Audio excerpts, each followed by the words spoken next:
morning and welcome to Elizabethtown Baptist Church for our virtual church service this Sunday morning.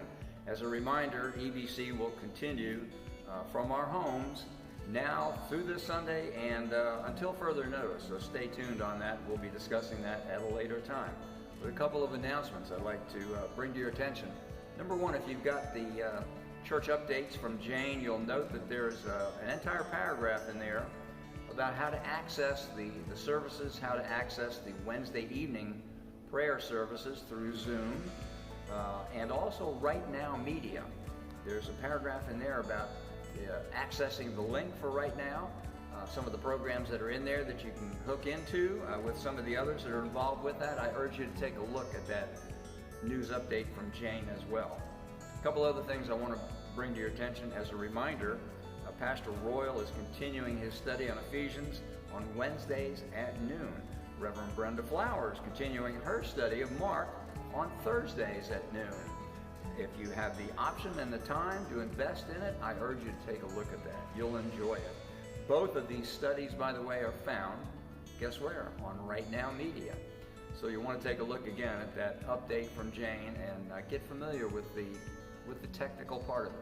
It's a new world that we're getting into, and we're taking another step into being a little bit more tech savvy than we used to be.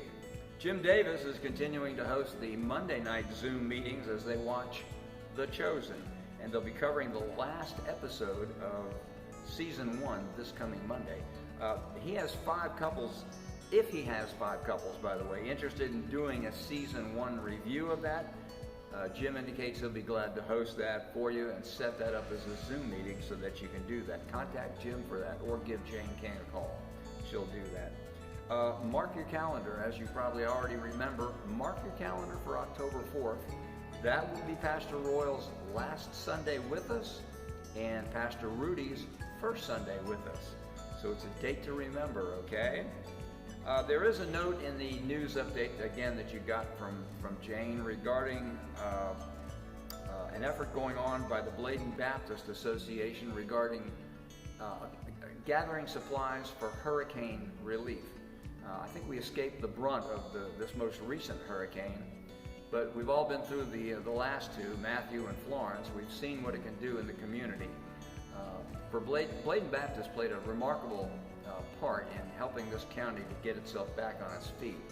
And that needs assistance, that needs supplies, and if you have an option to contribute towards that, I urge you once again to take a look at some of those needs. They're outlined for you in the bulletin, and Bladen Baptist certainly needs the input and the assistance from you for that. We need it. It's not a case of, when it comes to hurricanes, of if, but when, I'm afraid. Another note here, Mrs. Rachel Clark is inviting everyone who wants to be a part of her care group to please contact her. Her number's in the update as well. This group is reaching out to some of those in our community and certainly within our church that need care. And we have a few folks that could certainly use the encouragement, the support from us. We're not gathering together as one right now, so it's important that we help each other in whatever way that we certainly can and have available to us. So please reach out to Rachel and indicate to her if you'd like to be a part of that group. One more reminder, this is from Jane King, and that really is from the whole community. We should have all by now received reminders about the 2020 census. Filling that census out helps us shape our community. It's vitally important to the financial foundation for our community, and that affects everyone, all of us, all denominations, creeds, colors, backgrounds. So if you haven't filled that census form out yet, I urge you to do so. It can be accessed online or it can be accessed by phone or by email. Take a look at it. If you haven't filled it out, fill it out and get it in. Vitally important. If you have information that you think needs to be relayed in some other way, there's a phone number in the updates to contact on that as well. Once again, thank you for joining us for the Sunday morning service. Thank you.